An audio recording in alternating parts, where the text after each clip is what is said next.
Good morning B second all students. मैंने कल आपको बीए पार्ट सेकंड का फर्स्ट पेपर का सिलेबस भेजा था, जिसमें आपको मैंने पीडीएफ बना करके आपको पूरा भेजा है। लेकिन मेरे फर्स्ट चैप्टर के कुछ जो मेरा सेकंड पेपर है, सेकंड पेपर की मेरी एक आधा चैप्टर रह गया है। इसीलिए मैं आपको, जब हम रेसिस पढ़ रहे थे, ह्यूमन रेसिस, मानव प्रजातियां पढ़ रहे थे, मानव प्रजातियों में हमने पढ़ा कि विश्व में मानव प्रजातियां के क्या शारीरिक लक्षण है, किस आधार पर इनका वर्गीकरण किया गया है और क्या क्या इनका वर्गीकरण है। इसमें अपन ने नेग्रिटो, निग्रो, ऑस्ट्रेलोइड, मंगोलियड, मेडिटेरियन, नॉर्डिक, बहुत सारी प्रजातियां अपन ने देखी थी। इसमें कई अलग अलग मानव शास्त्रियों ने अलग अलग वर्गीकरण किया था। आज हम पढ़ेंगे भारत की मुख्य प्रजातियां। आप लोग प्रजातियों से संबंध समझते हैं ना, क्या होता है? प्रजातियों का मतलब है शारीरिक बनावट के आधार पर मानव में किस प्रकार के कौन कौन से लक्षणों के आधार पर हम मानव प्रजातियों को विभेद कर सकते हैं। तो भारत में बहुत से जो मानव शास्त्री हैं जिन्होंने भारतीय प्रजातियों का वर्गीकरण किया, जिसमें जैसे हैडन है, हट्टन है, रिस्ले है, बीएस गुहा है। कई सारे अलग अलग मानव शास्त्रियों ने अलग अलग आधार पर मानवीय प्रजातियों का वर्गीकरण किया है। लेकिन इन सब में जितने भी, मैं आपको सबके बारे में थोड़ा थोड़ा बताऊंगी, लेकिन अक्सर जो बड़ा क्वेश्चन जो बनता है वो आता है बीएस गुहा के अनुसार मानव प्रजातियों का वर्गीकरण, क्योंकि उन्होंने बहुत ज़्यादा अच्छी तरीके से मानव प्रजातियों का वर्गीकरण किया है, भारत की मानव प्रजातियों का, जिसमें उन्होंने शारीरिक लक्षणों से लेकर के कौन सी प्रजाति किस क्षेत्र में निवास करती, इस आधार पर उन्होंने वर्गीकरण किया। तो सबसे पहले मैं आपको सीधे ही बीएस गुहा का वर्गीकरण करवाऊंगी ताकि आप उसको समझ सकें, क्योंकि बड़ा क्वेश्चन अक्सर उसी में से आता है।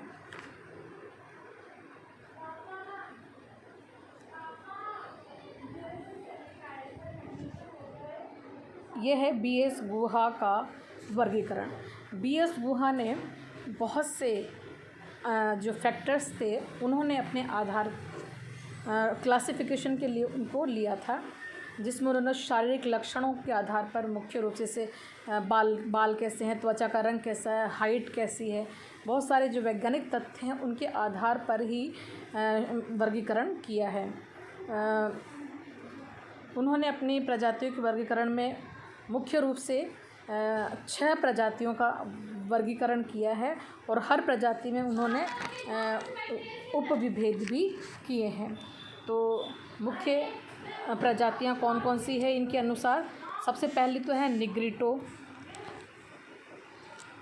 सबसे पहले जो प्रजाति है वो है निग्रिटो, दूसरी है आद्य ऑस्ट्रेलोइड, तीसरी है मंगोलियड। मैं आपको फिर से एक बार बता दूं, पहली है इनकी निग्रिटो,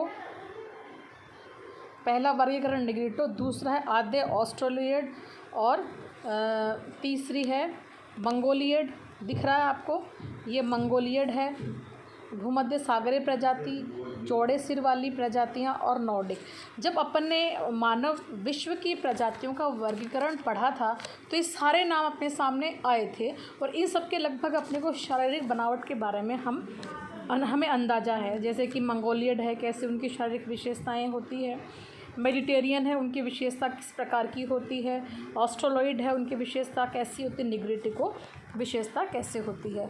तो सबसे पहले हम पढ़ते हैं, ये बीएस गुहा का वर्गीकरण है। पहला है निग्रिटो। निग्रिटो को शारीरिक विशेषता अपने को पता है, ये अफ्रीका में पाई जाने वाली प्रजाति थी, जो कि निग्रोस के बाद निग्रिटोज आए थे।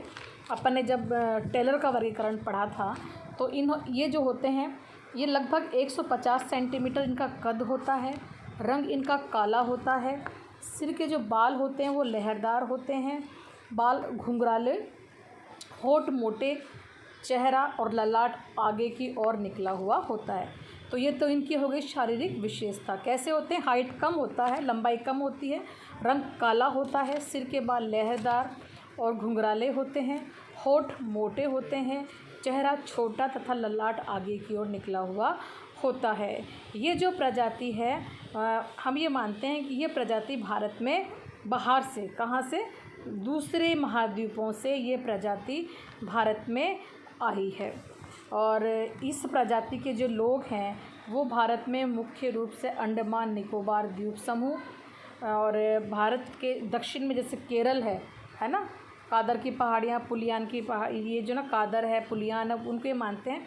जो केरल में जो लोग हैं जिसमें मुख्य रूप से कादर और पुलियान जो लोग हैं वो इस प्रजाति के मानते हैं। ये प्रजाति जो है बहुत कम है भारत में, इसकी संख्या भारत में बहुत कम पाई जाती है। तो मुख्य रूप से कहाँ पाई जाती है प्रजातियाँ? ये प्रजातियाँ मुख्य रूप से भारत के दक्षिण में केरल के कोची के पास जो पहाड़ियाँ हैं, कादर की पहाड़ियाँ, और कादर और पुलियान जो उपजाति के रूप में पाई जाती है। इसके बाद अंडमान निकोबार द्वीप समूह में सबसे अधिक ये प्रजाति पाई जाती है। ठीक है, और ये प्रजाति जो है इसके अतिरिक्त अगर हम देखें तो बिहार के कुछ इलाकों में पाई जाती है, जैसे राजमहल की पहाड़ियों के आसपास पाई जाती है ये प्रजाति। ये प्रजाति भारत में सबसे पहले जब आई थी तो ये लोग गुफाओं में रहा करते थे। ठीक है, क्योंकि बहुत पहले ये आपको पता है ना, जब टेलर को पढ़ते हैं तो टेलर ने क्या कहा था कि मध्य एशिया में मनुष्य की उत्पत्ति हुई और यहाँ से ये सभी जो थे धीरे धीरे अन्य महाद्वीपों में स्थानांतरित हो जाते हैं। नेक्स्ट है आद्य ऑस्ट्रेलॉयड प्रजाति। आद्य ऑस्ट्रेलॉयड प्रजाति जो है, अब हमें पता है ऑस्ट्रेलॉयड कौन से थे, जो ऑस्ट्रेलिया में पाए जाने वाली मुख्य प्रजाति थी, जो कि ऑस्ट्रेलिया में पाई जाती थी। लेकिन इनको ऑस्ट्रेलिया में यूरोप के लोग जब ऑस्ट्रेलिया में बसे तो उन्होंने इन लोगों को वहाँ से स्थानांतरित कर दिया और अधिकतर ये ऑस्ट्रेलिया के किनारों पर रहते हैं। मतलब जो ऑस्ट्रेलिया का जो मरुस्थल है वहाँ पर ये लोग रहते हैं। इनकी अपने को शारीरिक विशेषता मैंने आपको बताई। इनकी नाक चौड़ी होती है और ऊपर से चपटी होती है, ललाट बाहर की तरफ निकला होता है, होंठ मोटे होते हैं, चेहरा बाहर की तरफ निकला हुआ होता है इनके, और कद जो होता है छोटा होता है, सिर लंबा होता है। तो इनकी शारीरिक विशेषताएं जो हैं इसमें आपको दिख रही है। इनकी क्या विशेषता होती है? त्वचा का रंग जो होता है सामान्यतः काला होता है, होंठ मोटे होते हैं, चेहरा कुछ बाहर की ओर निकला हुआ होता है, सिर लंबा होता है, मोटे होंठ होते हैं, घुंघराले बाल इनके होते हैं। अब इस प्रकार की जो प्रजाति है भारत में दक्षिण में पाई जाती है, दक्षिण भारत में, जिसमें जैसे चैंचू है, कुरुम्बा, गोंड, खोंड, कोल, संथाल, भील आदि प्रजातियां जो है, आदि जनजातियों में इस प्रजाति की विशेषताएं पाई जाती है। यानी कि मुख्य रूप से ये प्रजाति कहाँ पाई जाती है? भारत के। तो भारत में कहाँ कौन कौन सी जनजातियाँ? मुंडा, ओराव, गोंड, बदागा, कोल, संथाल, भील आदि जो ट्राइब्स है, उन ट्राइब्स में जो शारीरिक लक्षण होते हैं वो आद्य ऑस्ट्रेलॉयड से मिलती जुलती प्रजाति है। आद्य ऑस्ट्रेलॉयड प्रजाति है वो भारत के प्रायद्वीपीय भाग में निवास करती है। नेक्स्ट जो है गुहा के अनुसार नेक्स्ट प्रजाति जो है वो है मंगोलियड प्रजाति। मंगोलियड, अब आप मंगोलियड से समझ गए होंगे ना, मंगोलियड का मतलब है वह प्रजातियाँ जो कि चीन, जापान में, मंगोल चीन, जापान, कोरिया, थाईलैंड, फिलीपाइंस यहाँ सब जगह मंगोलियड प्रजाति पाई जाती है। इस प्रजाति की विशेषता क्या है? इनका सिर जो होता है, सिर की बनावट जो होती है वो चौड़ा सिर होता है, नाक चपटी होती है, त्वचा का रंग जो होता है वो पीला रंग लिए हुए होता है, इनके बाल सीधे होते हैं, है ना, और इनकी जबड़ा थोड़ा सा फैला हुआ होता है। इनकी मुख्य विशेषताएं क्या क्या है? बाल सीधे, ललाट चौड़ा, आँखें चपटी और नाक दबी हुई चिपटी नाक होती है, त्वचा का रंग पीला होता है। इनकी मुख्य विशेषता होती है, इनकी जो ये चीन जो होती है, चीन को क्या बोलते हैं?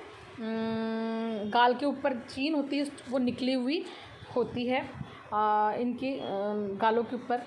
इनकी जो गाल की हड्डियाँ होती है वो बाहर की तरफ निकली होती है। इनके शरीर जो है आँखों का रंग बादामी होता है। अब है ये प्रजातियाँ कहाँ पाई जाती हैं। ये प्रजाति जो है भारत में मुख्य रूप से कहाँ से कहाँ पाई जाती है। अगर आप पूरे उसमें देखें तो भारत का पूरा पूर्वी हिस्सा, जिसको अपन 7 सिस्टर स्टेट कहते हैं, वहाँ पर ये प्रजातियाँ। इसके अलावा अगर हम उत्तर में जाते हैं तो अपने तिब्बत वाला जो बेल्ट है उसके उत्तर में जाते हैं तो इस प्रकार की प्रजातियाँ पाई जाती है। इनको भी इन प्रजातियों को 2 उपभागों में बांटा हुआ है, पूर्व ऑस्ट्रेलियड और पूर्व ऑस्ट्रेलियड को इसके भी 2 भागों में बांटा हुआ है। एक तो पूर्व ऑस्ट्रेलियड और एक है तिब्बती मंगोलियड। जो पूर्व ऑस्ट्रेलियड है इसको ये मानते हैं कि ये प्रजाति जो है भारत में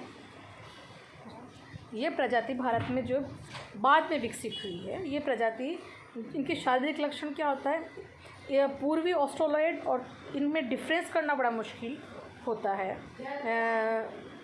पर इनकी जो नाक और त्वचा के आधार पर इन्हें पहचाना जा सकता है। इनकी त्वचा के ऊपर धब्बे होते हैं, प्लेन इनकी स्किन या चेहरा नहीं होता है।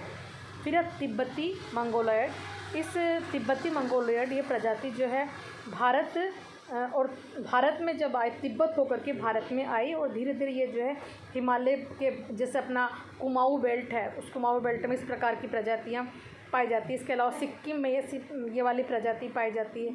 इनका कद छोटा होता है, सिर चौड़ा होता है, त्वचा का रंग हल्का होता है, पीलापन लिए होता है और नाक चपटी होती है, आंखें तिरछी होती, मतलब शारीरिक लक्षण लगभग एक जैसे होते हैं। मुख्य रूप से इनके त्वचा के रंग और आँखों के आधार पर हम इनको वर्गीकृत कर पाते हैं, पूर्वी ऑस्ट्रेलियड और पश्चिमी ऑस्ट्रेलियड के बीच में विभेद कर पाते हैं। नेक्स्ट है भूमध्य सागरीय प्रजाति।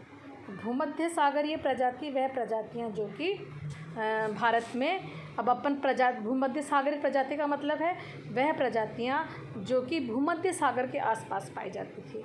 अपन ने पढ़ा था इनकी नाक तोते की तरह होती है, रंग, त्वचा का रंग जो होता है सफ़ेद से लेकर गुलाबी तक होता है ना, और लंबे होते हैं। अब अपने भारत में जो भूमध्य सागरीय प्रजाति होती है उनकी विशेषता क्या होती है। इस प्रजाति की विशेषता ये होती है कि इनकी त्वचा का रंग हल्का होता है और थोड़ा सा ब्राउन भूरा पर लिए होता है, लंबा सिर होता है, सिर के बाल लहरदार होते हैं और नाक पतली होती है ना। और इस प्रजाति की तुलना अपन यूरोप के कॉकेसाइड प्रजाति से कर सकते हैं।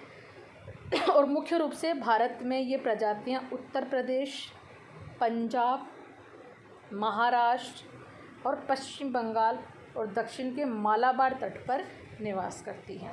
कहाँ कहाँ निवास करती है ये प्रजातियाँ?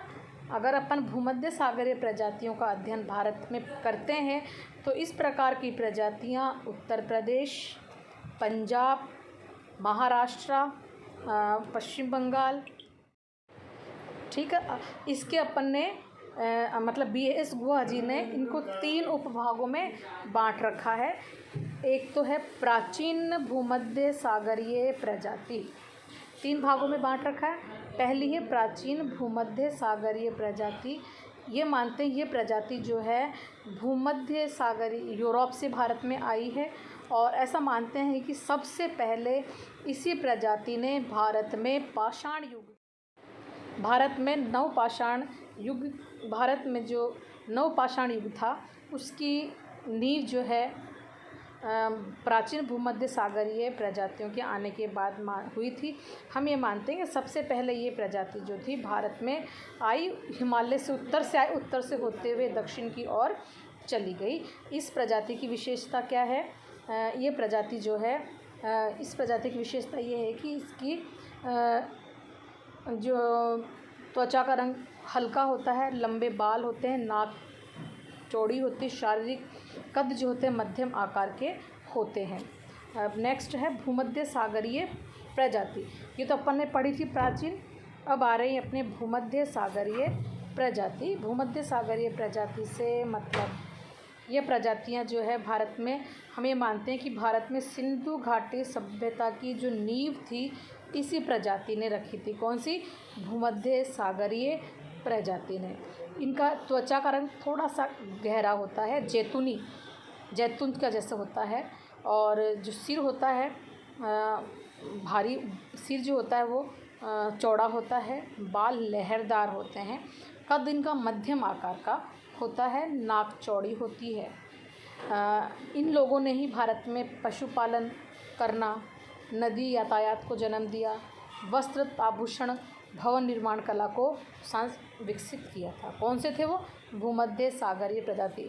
भारत में यूरोप से आए, उत्तर से भारत के दक्षिण तरफ फैले और मुख्य रूप से ये पाए जाते हैं उत्तर प्रदेश, पंजाब, जम्मू कश्मीर, राजस्थान, बंगाल, महाराष्ट्र और मध्य प्रदेश में।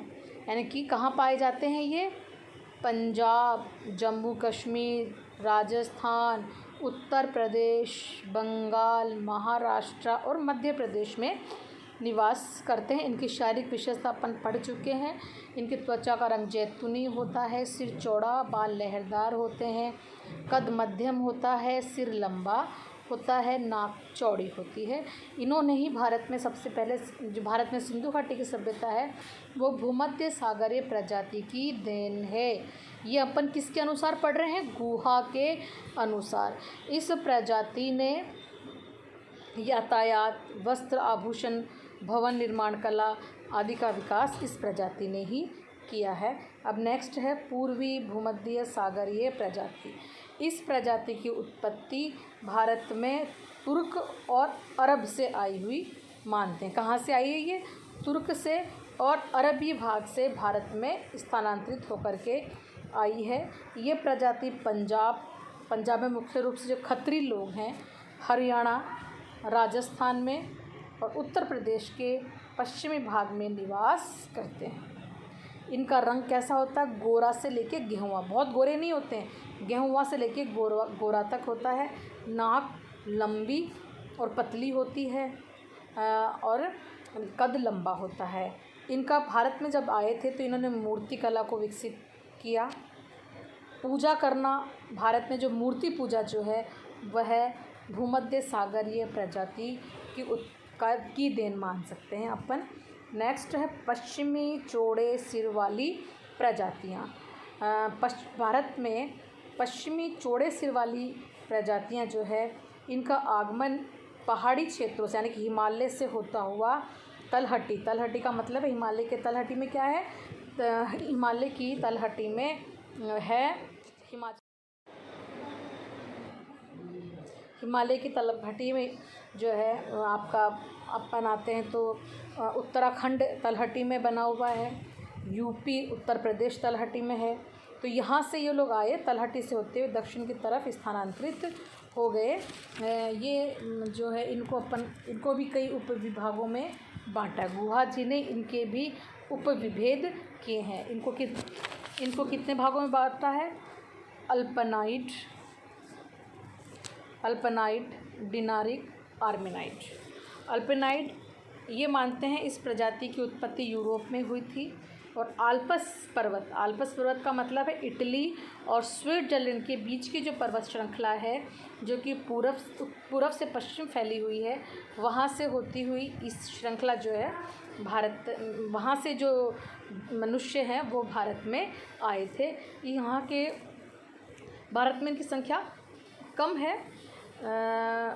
इसमें ये मुख्य रूप से गुजरात में और पाकिस्तान के बलूचिस्तान, सिंध, सौराष्ट्र, गुजरात, महाराष्ट्र में ये लोग अल्पिनाइड लोग पाए जाते हैं। इनका त्वचा का रंग जो होता है भूरापन लिए हुए होता है, नाक लंबी होती है, कद मध्यम होता है। नेक्स्ट है डिनारिक को मानते हैं ये भी अल्पस में इनकी उत्पत्ति हुई और ये भारत में आए। इनका कद लंबा, रंग काला, सर छोटा एवं चौड़ा, नाक लंबी होती है, नतोदर मतलब कि झुकी हुई नाक, तोते जैसी नाक होती है, बाल घुंघराले होते हैं। ठीक है।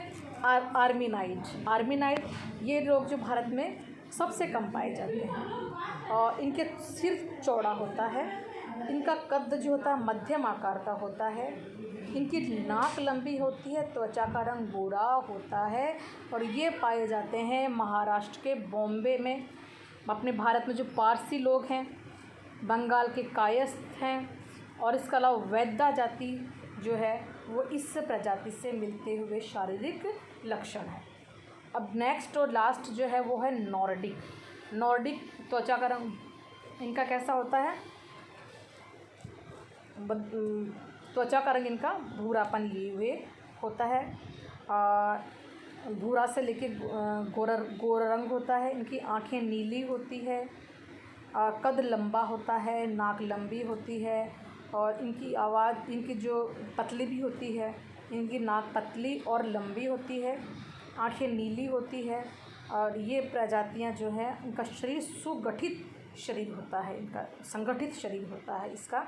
ये भारत में पंजाब, हरियाणा, उत्तर प्रदेश के पश्चिमी भाग में सवर्ण जाति के रूप में पाई जाती है। ये है गुहा के अनुसार वर्गीकरण। अब अपना ये चैप्टर समाप्त हो गया। मैंने आपको सारे नोट्स, सारे PDF शेयर किए बच्चों। आप इनको सभी प्रजातियों का उन PDF के द्वारा आप पढ़ेंगे और अपने नोट्स बनाएंगे और मुझे शेयर करेंगे।